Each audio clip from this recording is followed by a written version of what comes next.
Hello friends, welcome my YouTube channel RG inspiration. तो आज हम आपके लिए लेके आए हैं गत वर्ष में आयुर्वेद जो वाणिज्य से है उनके क्वेश्चंस।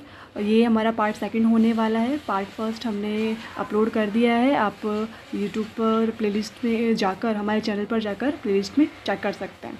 चलिए स्टार्ट करते हैं। अगर आपको वीडियो अच्छी लगे तो लाइक शेयर सब्सक्राइब कीजिए। हमारा फर्स्ट क्वेश्चन है कि जॉब विश्लेषण द्वारा वह सूचना प्रदान की जाती है जिसका प्रयोग किया जाता है। यानी जब हम जॉब विश्लेषण करते हैं तो उससे क्या सूचना हमें मिलती है जिसका प्रयोग कहाँ कहाँ किया जा सकता है। तो ऑप्शन है यहाँ पर हमारे पास संगठन चार्ट, सेकंड है नीति में, थर्ड ऑप्शन है पद्धति में एंड फोर्थ ऑप्शन है पदोन्नति में। तो हमारे फर्स्ट क्वेश्चन का आंसर क्या हो जाएगा? जॉब विश्लेषण है उसकी जो सूचना है उसका प्रयोग हम पद्धति में करते हैं। तो option number C answer correct हो जाएगा। नेक्स्ट क्वेश्चन, कार्यशील संगठन में क्या होता है? कार्यशील संगठन में ऑप्शन नंबर ए संगठन द्वारा किए जा रहे कार्य की किस्म के अनुसार उसका विभाजन होता है, या फिर ऑप्शन नंबर बी उर्ध्व रूप से अधिकार शीर्ष स्थान पर बैठे व्यक्ति से निम्नतम व्यक्ति तक पहुंचते हैं। यानी कि जो अधिकार होते हैं वो हमारे शीर्ष स्थान से निम्न स्थान की ओर चलते हैं। ऑप्शन नंबर थर्ड है प्रत्येक कामगार केवल एक निरीक्षक की सेवा करता है, या ऑप्शन नंबर फोर किसी कार्य के निष्पादन के लिए अपेक्षित कौशल पर आधारित संगठन का विभाजन होता है। तो कार्यशील संगठन में होता क्या है? तो हमें चार ऑप्शन में से करेक्ट ऑप्शन चूज़ करना है। तो इसका आंसर हमारे पास हो जाएगा संगठन द्वारा किए जा रहे कार्य की किस्म के अनुसार उनका विभाजन होता है। जो कार्य किस्म होती है उसके अनुसार कार्यशील संगठन में विभाजन किया जाता है। तो ऑप्शन नंबर ए हमारे पास करेक्ट आंसर हो जाएगा। नेक्स्ट क्वेश्चन है, निम्नलिखित में से कर्मचारियों के प्रशिक्षण से किसका संबंध है? कर्मचारियों का प्रशिक्षण करते हैं तो वो किससे संबंधित है? ऑप्शन नंबर ए जॉब रोटेशन से, ऑप्शन बी आगमन से, ऑप्शन सी वेस्टिब्यूल से एंड ऑप्शन डी कार्य से। तो इसका आंसर हमारे पास हो जाएगा जॉब रोटेशन से। यानी कर्मचारियों का जो प्रशिक्षण है वो जॉब की रोटेशन से संबंधित होता है। नेक्स्ट क्वेश्चन है क्वेश्चन नंबर 4, 360 डिग्री पद्धति किससे संबंधित है? ऑप्शन नंबर ए कार्य निष्पादन मूल्यांकन से, संगठन वातावरण से, कर्मचारियों के मनोबल से एंड लास्ट ऑप्शन है कटौती पद्धति से। तो 360 डिग्री पद्धति कार्य निष्पादन मूल्यांकन से संबंधित है। नेक्स्ट क्वेश्चन, प्रबंधन में मानव संबंध दृष्टिकोण किस विचारक से संबंधित है? यानी मैनेजमेंट में जो मानव संबंध दृष्टिकोण है वो किससे संबंधित होता है? यानी कि मानव संबंध दृष्टिकोण की विचारधारा किसके द्वारा दी गई थी? Option number A Abraham Maslow के द्वारा, option number B Peter of Drucker के द्वारा, ऑप्शन नंबर 3 एल्टन मेयो के द्वारा एंड डी हजबर्ग के द्वारा। तो मानव संबंध दृष्टिकोण की जो विचारधारा है वो एल्टन मेयो के द्वारा दी गई थी। तो ऑप्शन नंबर सी हमारे पास राइट हो जाएगा। हजबर्ग के द्वारा आरोग्य की विचारधारा दी गई थी। पीटर ऑफ ड्रकर ने एमबीओ मैनेजमेंट बाय ऑब्जेक्टिव का सिद्धांत दिया था, और अब्राहम मास्लो की आवश्यकता विचारधारा है। नेक्स्ट क्वेश्चन है क्वेश्चन नंबर 6, एट्रिशन का संबंध किससे है? यानी एट्रिशन का मतलब होता क्या है? क्या जॉब विवरण होता है, इस्तीफा होता है, जॉब मूल्यांकन होता है, या मेरिट रेटिंग होता है? तो क्वेश्चन नंबर 6 का आंसर हमारे पास हो जाएगा इस्तीफा या बर्खास्तगी। यानी एट्रिशन को हम क्या बोलते हैं? इस्तीफा या बर्खास्तगी बोलते हैं। नेक्स्ट क्वेश्चन है क्वेश्चन नंबर 7, आर्थिक सुधार क्या करने में असफल रहे? राजकोषीय घाटे को लक्षित स्तर तक रखने में, या औद्योगिक अविनियमन को पूर्णतः क्रियान्वित करने में? ऑप्शन नंबर सी है अर्थव्यवस्था को के व्यापार के लिए पूरा खोलने में, या ऑप्शन नंबर डी उपयुक्त सभी।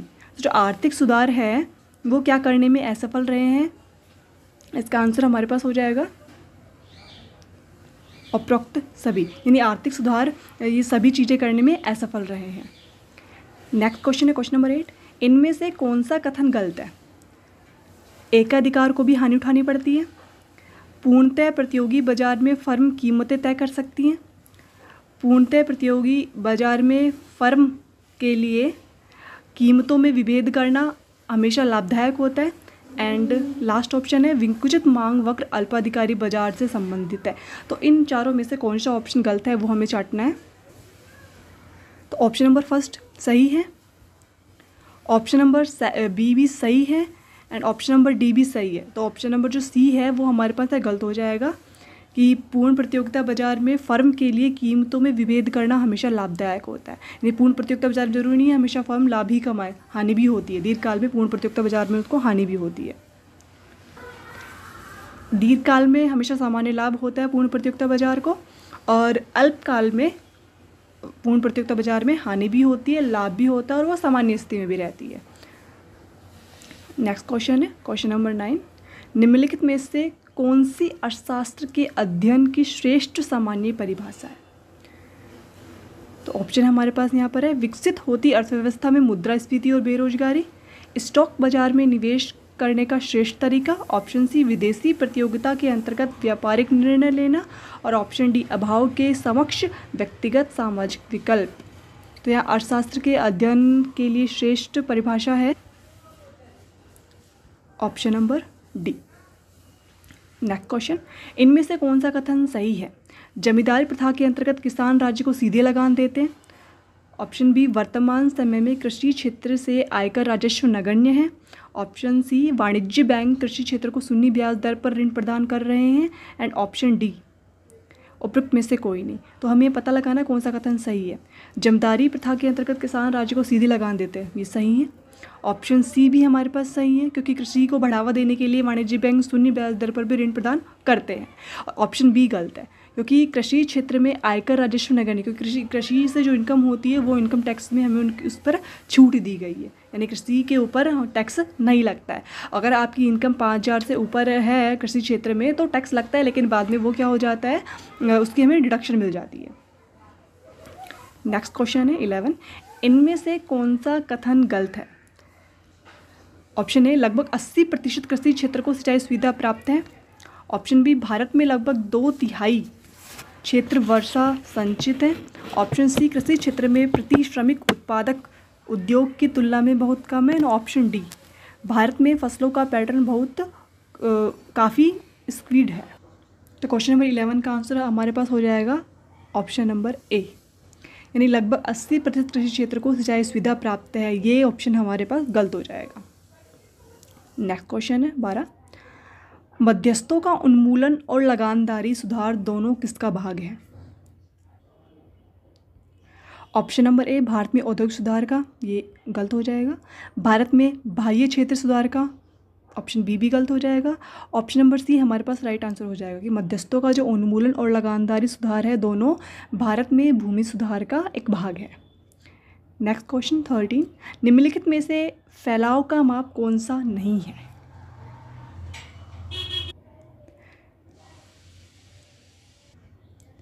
यह फैलाव का मतलब होता है डिस्पर्सन। ये स्टैटिक्स का क्वेश्चन है। स्टैटिक्स में जो डिस्पर्सन वाला चैप्टर यानी अपकिरण के माप, तो इसमें पूछा गया है कि जो फैलाव का माप यानी डिस्पर्सन के जो मेजरमेंट है उनमें से यहाँ पर कौन सा नहीं है। तो डिस्पर्सन को कैलकुलेशन करने के लिए हम यहाँ पर मीन डाइवर्शन का यूज़ करते हैं, स्टैंडर्ड डाइवर्शन का यूज़ करते हैं, क्वार्टाइल डाइवर्शन का भी यूज़ करते हैं, लेकिन स्क्यूनेस का यूज़ नहीं करते हैं। जो स्क्यूनेस होती है वो विषमता को मापने के लिए काम में ली जाती है। तो यहाँ पर क्वेश्चन नंबर 13 का आंसर हमारे पास ए हो जाएगा, स्क्यूनेस। नेक्स्ट क्वेश्चन है क्वेश्चन नंबर 14। तत्कालिक समृद्धता अनुपात है, इसमें से 4 ऑप्शन है, तो हमें तत्कालिक समृद्धता अनुपात बताना है कौन सा है। क्वेश्चन नंबर 14 का आंसर हमारे पास हो जाएगा कि तत्कालिक समृद्धता अनुपात हम त्वरित अनुपात को बोलते हैं। त्वरित अनुपात का मतलब होता है टेस्ट रेशियो यानी quick ratio, acid test ratio जिसको हम क्विक रेशियो भी बोलते हैं और लिक्विडिटी रेशियो भी बोलते हैं। इसका फॉर्मूला क्या होता है, करंट असेट्स माइनस उसमें स्टॉक और प्रीपेड एक्सपेंसेस को हम लेस कर देते हैं, फिर जो हमारे पास अमाउंट आती है उसमें हम करंट लायबिलिटी का भाग दे देते हैं। तो त्वरित अनुपात इस क्वेश्चन का आंसर हो जाएगा। नेक्स्ट क्वेश्चन है 15। विदेशी विनिमय प्रबंधन अधिनियम फेमा किस वर्ष लागू हुआ? 1996 में, 1997 में, 1998 में, 1999 में। तो इसका आंसर हो जाएगा हमारे पास 1999 में। नेक्स्ट क्वेश्चन है 16। सेज नीति का भारत में अभिप्रेरण किस देश के अनुभव से हुआ? सेज मतलब स्पेशल इकोनॉमिक जोन। तो इसका ऑप्शन है जापान, चीन, अमेरिका या जर्मनी। इस क्वेश्चन का आंसर हो जाएगा चीन। सेज नीति का जो भारत में अभिप्रेरण है वो चीन की वजह से हुआ है। नेक्स्ट क्वेश्चन है 17। साख यानी क्रेडिट नियंत्रण कैसे किया जाता है? ऑप्शन नंबर ए, सीआरआर को बढ़ाया जाए और बैंक दर में कटौती की जानी चाहिए। अगर सीआरआर बढ़ जाता है तो बैंकों में पैसा कम हो जाएगा, तो अर्थव्यवस्था में कम जाएगा, ठीक है। लेकिन बैंक दर में कटौती करते हैं तो बैंक दर में कटौती करने पर हमारे पास लोन की मांग ज़्यादा हो जाएगी, लोन की डिमांड क्या हो जाएगी, ज़्यादा हो जाएगी। तो इस ऑप्शन से हम क्रेडिट को कंट्रोल नहीं कर सकते हैं। सेकंड ऑप्शन है सीआरआर को घटाया जाए और बैंक दर को घटाया जाए। अगर दोनों ही चीज़ घट जाएगी तो हमारे पास मनी की डिमांड ज़्यादा हो जाएगी, लोग लोन ज़्यादा लेंगे और बैंकों के पास सीआरआर, अगर वो कम, बैंक सीआरआर कम दे पाएंगे रिजर्व बैंक को, तो उनके पास भी मनी क्या हो जाएगी, बैंकों के पास ज़्यादा हो जाएगी। और बैंक के पास अगर मनी ज़्यादा हुई तो वो लोन लेने वालों को भी क्या करेंगे, ज़्यादा लोन दे देंगे, तो अर्थव्यवस्था में मनी क्या हो जाएगी, ज़्यादा हो जाएगी। तो ये इससे भी हम क्रेडिट कंट्रोल नहीं कर सकते हैं। ऑप्शन नंबर सी, अगर सीआरआर में वृद्धि और बैंक दर में भी वृद्धि की जाती है तो हम क्रेडिट को कंट्रोल कर सकते हैं, क्योंकि सीआरआर की अगर परसेंटेज ज़्यादा हो जाती है तो बैंकों के द्वारा जो जमा पूंजी होती है, बैंक जो जमाएँ इकट्ठी करता है वो ज़्यादा से ज़्यादा परसेंटेज में किसके पास जाएगी, आरबीआई के पास जाएगी। और जब बैंक के पास मनी कम होगी तो वो लोन भी क्या करेगा, कम ही देगा, उधार क्या करेगा, कम देगा लोगों को। तो वहाँ यहाँ पर क्या हो जाएगी, मनी की डिमांड कम हो जाएगी। तो ऑप्शन नंबर सी 17 का सही आंसर है। नेक्स्ट क्वेश्चन है 18, क्रेडिट को नियंत्रण में रखने के लिए आरबीआई क्या कर सकती है? तो वही है कि क्रेडिट को कंट्रोल करने के लिए आरबीआई के द्वारा ऑप्शन नंबर एक, खुले बाजार में प्रतिभूतियों को क्रय किया जाता है। अगर प्रतिभूतियों को आरबीआई द्वारा क्रय किया जाएगा तो आरबीआई क्या करेगा, उस प्रतिभूति को क्रय करने के बदले में पेमेंट मनी किसको देंगे, वो जिस पर्सन से वो प्रतिभूति परचेज करा है उसको देना पड़ेगा। तो जब आरबीआई से मनी अर्थव्यवस्था में जाएगी, उन लोगों के पास जाएगी, तो वहाँ पर क्रेडिट का कंट्रोल नहीं होगा, बल्कि क्रेडिट ज़्यादा हो जाएगी उन लोगों के पास, तो काफ़ी ज़्यादा वो खर्च करेंगे तो महंगाई ज़्यादा हो जाएगी। तो इसका ऑप्शन हमारे पास गलत हो जाएगा। ऑप्शन बी है खुले बाजार में प्रतिभूतियों का विक्रय। अगर खुले बाजार में आरबीआई प्रतिभूतियों का विक्रय करता है तो विक्रय करने से जो लोगों के पास मनी होती है वो किसके पास चली जाएगी, आरबीआई के पास चली जाएगी। तो लोगों के पास क्या मनी होगी ही नहीं, मनी नहीं होगी तो वहाँ पर क्या हो जाएगा, क्रेडिट का कंट्रोल हो जाएगा। तो ऑप्शन नंबर बी सही है। सीआरआर में कटौती, अगर सीआरआर में कटौती करता है आरबीआई तो क्या होगा, जो कमर्शियल बैंक होती है जो कि जमा पूंजी इकट्ठी करती है लोगों से, वो कम परसेंटेज में आरबीआई के पास जमा करेगी, और कम परसेंटेज में आरबीआई के पास जमा करेगी तो बैंकों के पास मनी ज़्यादा होगी, जिससे वो लोन ज़्यादा प्रोवाइड करवा सकती है। तो ये ऑप्शन हमारे पास गलत हो जाएगा। और बैंक दर में कटौती, तो इससे भी यही है कि अगर बैंक दर में कटौती होगी तो लोगों को इंटरेस्ट कम पे करना पड़ेगा और वो मनी की डिमांड क्या हो जाएगी, ज़्यादा हो जाएगी। तो ये ऑप्शन हमारे पास नहीं हो सकता। 18 का आंसर क्या हो जाएगा, option number B. Next question है 19, किस बैंक को निर्गमन बैंक कहा जाता है? तो इसका सीधा आंसर हो जाएगा आरबीआई को निर्गमन बैंक कहा जाता है। तो 19 का आंसर है ए। नेक्स्ट क्वेश्चन, देश में निवेश को बढ़ावा देने के लिए आरबीआई कर सकता है।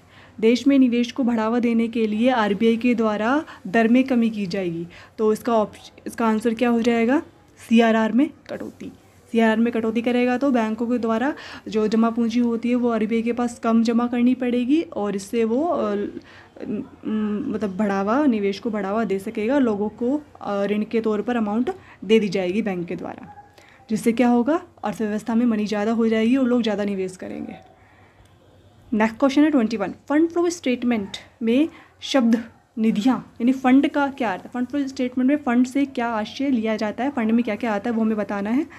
ऑप्शन है रोकड़ यानी कि कैश, सेकंड ऑप्शन है मौजूदा अभिसंपत्तियाँ यानी कि करंट असेट्स, सी है मौजूदा दायित्व यानी करंट लायबिलिटी, और डी है मौजूदा अभिसंपत्तियाँ और मौजूदा दायित्व यानी current assets and current liability. तो क्वेश्चन नंबर 21 का जो आंसर है वो यहाँ पर ऑप्शन नंबर डी हो जाएगा, यानी फंड्स होती है फंड्स में यानी कैश में उसका क्या आ जाएगा, मौजूदा करंट असेट्स और करंट लायबिलिटी दोनों ही चीज़ें आ जाएंगी। नेक्स्ट क्वेश्चन है क्वेश्चन नंबर 22, अर्थशास्त्र का मूलभूत तर्काधार क्या है? ऑप्शन है व्यक्ति लक्ष्य स्थापित करने में और उन लक्ष्यों की प्राप्ति के अनुरूप ढंग से कार्य करने में सक्षम होता है।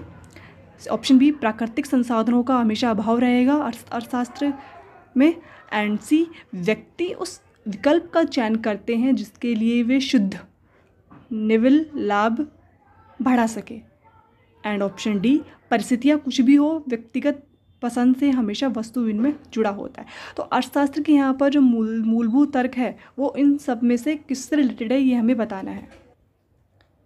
अर्थशास्त्र का हम क्या समझते हैं, धन का अधिक से अधिक सदुपयोग। तो इस ऑप्शन में ऐसा कौन सा ऑप्शन दिखाई दे रहा है, इस क्वेश्चन में ऐसा कौन सा ऑप्शन दिखाई दे रहा है जहाँ पर हम लाभ को बढ़ाने के बारे में बता रहे हैं। तो यह ऑप्शन नंबर जो सी है वो हमारे पास ये हो जाएगा, क्योंकि इस विकल्प के अंतर्गत हम उन ऑप्शंस का चूज़ करेंगे जिसमें हमारा लाभ क्या हो, शुद्ध लाभ क्या हो, ज़्यादा हो। जहाँ हम जिस चीज़ से हमारा शुद्ध लाभ ज़्यादा होता है हम उसी चीज़ का उपयोग करते हैं अर्थशास्त्र के अंतर्गत।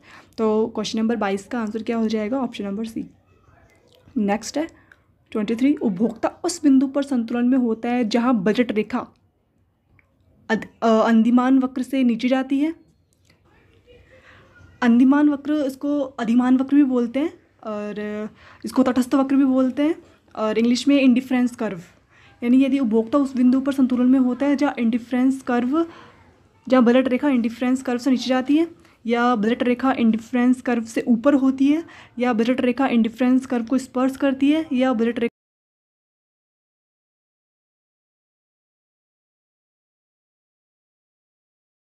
उपभोक्ता क्या होता है, संतुलन में होता है। तो क्वेश्चन है क्वेश्चन नंबर 24, निम्नलिखित में से कौन सा कथन फर्म के प्रकारों के बीच संबंधों के सिलसिले में सही है। ऑप्शन नंबर ए है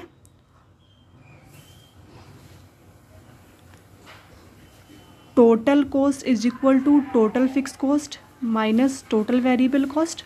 ऑप्शन बी है टोटल वेरिएबल कॉस्ट बराबर total fix cost minus total cost. Option C है total fix cost equal to total cost minus total variable cost. And option D है total cost is equal to total variable cost minus total fix cost. तो हमें ये बताना है कि firm के संबंध में कौन सा ऑप्शन हमारे पास यहाँ सही होगा। तो इस क्वेश्चन का आंसर क्या हो जाएगा हमारे पास, option number C. Next question है क्वेश्चन नंबर 25, पूर्ण प्रतियोगिता में दीर्घकाल में यह कोई नहीं होगा। पूर्ण प्रतियोगिता में क्या नहीं होता है, दीर्घकाल में सामान्य लाभ होता है, अधि सामान्य लाभ दीर्घकाल में नहीं होता है, उत्पादन भी होता है दीर्घकाल में और लागतें भी आती है पूर्ण प्रतियोगिता में दीर्घकाल में, लेकिन अधि सामान्य लाभ पूर्ण प्रतियोगिता में नहीं होता है। नेक्स्ट क्वेश्चन 26, इंडिफरेंस कर्व दाईं ओर नीचे को जाता है क्योंकि एक वस्तु ज़्यादा और दूसरी कम होने से परिणाम यह होता है कि, यानी ये पूछा गया है कि जो इंडिफरेंस कर्व हो तो नीचे क्यों जाता है, क्योंकि एक वस्तु ज़्यादा होती है दूसरी वस्तु क्या होती है, कम होती है, और जिसके परिणाम स्वरूप क्या उत्पन्न होता है। ऑप्शन नंबर ए है एक समान संतोष उत्पन्न होता है। ऑप्शन बी है तुलनात्मक रूप से अधिक संतोष उत्पन्न होता है। ऑप्शन सी है अधिकतम संतोष उत्पन्न होता है, या ऑप्शन डी है घटता हुआ व्यय। तो यदि अधिमान वक्र इंडिफरेंस कर्व दाएं और नीचे की ओर जाता है और ये किस रीजन से होता है, एक वस्तु हम ज़्यादा मात्रा में यूज़ करते हैं और दूसरी वस्तु हम कम मात्रा में यूज़ करते हैं, तो इसके परिणाम स्वरूप हमें क्या मिलता है। तो इस क्वेश्चन का आंसर हो जाएगा एक समान संतोष है ना, यानी हम उससे सेटिस्फाई हो जाते हैं। क्वेश्चन नंबर 27, निम्नलिखित में से फंड प्रवाह के लिए कौन उत्तरदायी है। ऑप्शन नंबर ए ऋणदाता द्वारा जारी किए अदायगी योग्य बिल। ऑप्शन बी मशीनरी के विक्रय में घाटा। ऑप्शन सी सामान्य आरक्षित धन का तबादला। एंड ऑप्शन नंबर डी उधार में बेची इमारतें। तो क्वेश्चन नंबर 27 है, उसका आंसर हमारे पास हो जाएगा उधार में बेची इमारतें। तो फंड प्रवाह के लिए इनमें से कौन उत्तरदायी है, 27 का आंसर हो जाएगा option number D. Next question 28, यदि 5,000 रुपये के प्रारंभिक खर्चों को बट्टा खाते में डालने के बाद विशुद्ध लाभ 25,000 रुपये है, तो कारोबार से निधि क्या होगी। यानी कि यदि हमने 5,000 रुपये जो हमारे प्रारंभिक खर्चे हुए थे उससे बट्टे खाते में डाल दिए हैं और हमारे पास अभी कितने रुपए बचे हैं, 25,000 रुपये बचे हैं, तो टोटल हमारे पास पहले कैपिटल कितनी थी। तो इस क्वेश्चन का आंसर हो जाएगा हमारे पास टोटल पहले कैपिटल 30,000 थी। तो क्वेश्चन नंबर 28 का आंसर हो जाएगा 30,000 में से हमने 5,000 रुपये अलग से बट्टे खाते में डाल दिए हैं, बचे हमारे पास 25,000। तो कारोबार में जो निधि थी प्रारंभिक तौर पर लगाई गई थी वो 30,000 हो जाएगी। नेक्स्ट क्वेश्चन है 29, निम्नलिखित में से कौन सी अचालू देयता है। अचालू का मतलब होता है कि नॉन करंट लायबिलिटी, तो यहाँ नॉन करंट लायबिलिटी कौन सी होगी? ऑप्शन नंबर ए अदायगी योग्य बिल, ऑप्शन बी अनुल्लेखनीय ऋणदाता, option C bank overdraft and D दीर्घकालीन ऋण। तो लॉन्ग टर्म लोन क्या हो जाएगा? यहाँ पर अचालू देयता हो जाएगी। नेक्स्ट क्वेश्चन है क्वेश्चन नंबर 30। यह हमें मिलान करना है सूची 1 से सूची 2 को, कि एक तरफ है WTO, RBI, IMF और IBRD, और सेकंड तरफ है इनके बारे में बताना है कि इनके काम के हिसाब से, यानी ऑप्शन जो दिए गए उसके हिसाब से हमें बताना है कि WTO कहाँ जाएगा। तो ऑप्शन पढ़ लेते हैं अभी हम। सूची 2 में क्या लिखा हुआ है? लघुकालिक भुगतान संतुलन की समस्या के निपटान के लिए ऋणों का आयोजन। तो लघुकालिक भुगतान संतुलन के निपटान के लिए WTO, RBI, IMF और IBRD, इन चारों में से कौन सा ऑप्शन हो जाएगा? तो ऑप्शन फर्स्ट का हो जाएगा IMF। ये IMF के द्वारा लघुकालिक भुगतान संतुलन की समस्या का निपटान किया जाता है। IMF लघुकालिक दायित्व को पूरा करने के लिए होता है। तो ऑप्शन नंबर 2 है मल्टीलैटरल ट्रेड नेगोशिएटिंग बॉडी। इसके लिए क्या ऑप्शन हो जाएगा हमारे पास? WTO। इसका आंसर क्या हो जाएगा? WTO। एंड नेक्स्ट, पुनर्संगठन एवं विकास के लिए ऋण देने का काम कौन करता है? IBRD। और सेंट्रल बैंक ऑफ इंडिया कौन है? RBI। नेक्स्ट क्वेश्चन है क्वेश्चन नंबर 31। यहाँ पर भी हमें मिलान करना है कि सीमांत सुरक्षा किससे संबंधित है, और ROI किससे संबंधित है, करंट रेशियो किससे संबंधित है, रोकड़ और एकरूपता किससे संबंधित है। तो रिटर्न ऑफ जो इन्वेस्टमेंट होता है वो हम क्या करते हैं? इन्वेस्ट करने पर हम उससे इनकम करते हैं। तो रिटर्न ऑफ इन्वेस्टमेंट ROI जो होती है वो अर्जन क्षमता से संबंधित है। सीमांत सुरक्षा जो होती है वो समुच्चय विश्लेषण से संबंधित है। चालू अनुपात समृद्धता से संबंधित है, और रोकड़ एकरूपता जो होती है वो रोकड़ प्रवाह विवरण से संबंधित हो जाएगा। नेक्स्ट क्वेश्चन है क्वेश्चन 32। इसमें भी हमें मिलान सूची करनी है कि theory X, Y and Z, ये इसमें पार्टिसिपेटिव है, ऑटोक्रेटिक है या डेमोक्रेटिक है। अगर हमें इसमें से एक भी पता होगा तो वो हम ऑप्शन के हिसाब से चूज़ कर सकते हैं। अगर हमारे पास ऑप्शन किस तरीके से है तो उस हिसाब से हम पता लगा सकते हैं। और अभी मैंने यहाँ पे ऑप्शन नहीं दिए तो हम डायरेक्टली इसमें बताते हैं कि XYZ का थ्योरी किससे रिलेटेड है। तो जो थ्योरी Z है वो एक डेमोक्रेटिक थ्योरी है, थ्योरी X ऑटोक्रेटिक है एंड थ्योरी Y पार्टिसिपेटिव है। नेक्स्ट क्वेश्चन है क्वेश्चन नंबर 33। इसमें भी हमें मिलान करना है कि किस व्यक्ति के द्वारा कौन कौन से सिद्धांत दिए गए थे। तो पीटर ऑफ ट्रकर के द्वारा MBO का सिद्धांत दिया गया था। हेनरी फेयोल, इन्होंने कमांड की एकता का सिद्धांत दिया गया था। मैकार्थो के द्वारा विपणन के 4P के बारे में बताया गया था। और मैक्क्लेलैंड ने अभिप्रेरणा उपलब्धता की जो विचारधारा है उसके बारे में बताया था। नेक्स्ट क्वेश्चन है क्वेश्चन नंबर 34। अति पूंजीकरण वांछनीय है या अल्प पूंजीकरण ज़्यादा वांछनीय है? तो यहाँ हमें ये बताना है कि ऑप्शन दोनों सही है या दोनों गलत है, या एक गलत है या एक सही है। तो अति पूंजीकरण वांछनीय है ये सही है, लेकिन अल्प पूंजीकरण ज़्यादा वांछनीय है ये ऑप्शन हमारे पास गलत हो जाएगा। ऑप्शन नंबर सी फर्स्ट सही है एंड सेकंड गलत है। नेक्स्ट क्वेश्चन है क्वेश्चन नंबर 35। उच्च मनोबल उच्च उत्पादकता की ओर अग्रसर होता है। और ऑप्शन क्वेश्चन कथन सेकंड है उच्च मनोबल उच्च उत्पादकता की ओर अनिवार्यतः नहीं ले जा सकता। तो कौन सा कथन सत्य है? फर्स्ट कथन है उच्च मनोबल उच्च उत्पादकता की ओर अग्रसर करता है, सही है, क्योंकि अगर हमारे पास मनोबल होगा तो हम उच्च उत्पादकता की ओर अग्रसर करेंगे। और कथन सेकंड है उच्च मनोबल उच्च उत्पादकता की ओर अनिवार्यतः नहीं ले जा सकता। हाँ, जरूरी नहीं है कि वो हमेशा ही उच्च मनोबल हमें हमारी उत्पादकता की ओर लेके जाए। तो दोनों ही सही है, तो इसका आंसर हो जाएगा ऑप्शन नंबर ए। नेक्स्ट क्वेश्चन है 36। कथन फर्स्ट कहता है मास्लो का सिद्धांत हाइजीन फैक्टर को सूचित करता है। और कथन सेकंड है मास्लो का सिद्धांत सूचित करता है कि संतुष्ट आवश्यकता प्रेरक बिल्कुल नहीं है। तो इसमें से कौन सा कथन सही होगा कि मास्लो का जो सिद्धांत है वो हाइजीन फैक्टर सूचित करता है? ये गलत है। एंड कथन जो सेकंड है वो मास्लो का सिद्धांत सूचित करता है कि संतुष्ट आवश्यकता प्रेरक बिल्कुल नहीं है। ये कथन हमारे पास सही है। तो इस क्वेश्चन नंबर 36 का आंसर क्या हो जाएगा? पहला दूसरा सही है एंड पहला गलत है, option number B. Next question है क्वेश्चन नंबर 37। कथन फर्स्ट है एजेंसी सिद्धांत प्रबंध और कर्मचारी बीच संबंधों से जुड़ा है। एंड कथन सेकंड है एजेंसी सिद्धांत मध्यस्थ व्यक्ति से संबंधित है। तो कौन सा कथन सही है? एजेंसी सिद्धांत जो होता है प्रबंध और कर्मचारी के बीच नहीं होता है। एजेंसी जो होती है वो एक थर्ड पार्टी होती है, यानी एक मध्यस्थ होता है। तो जो कथन फर्स्ट है वो गलत हो जाएगा, कथन सेकंड है जो सही हो जाएगा। कथन फर्स्ट गलत है, कथन सेकंड सही है। 37 का आंसर क्या हो जाएगा? डी। Next question question 38।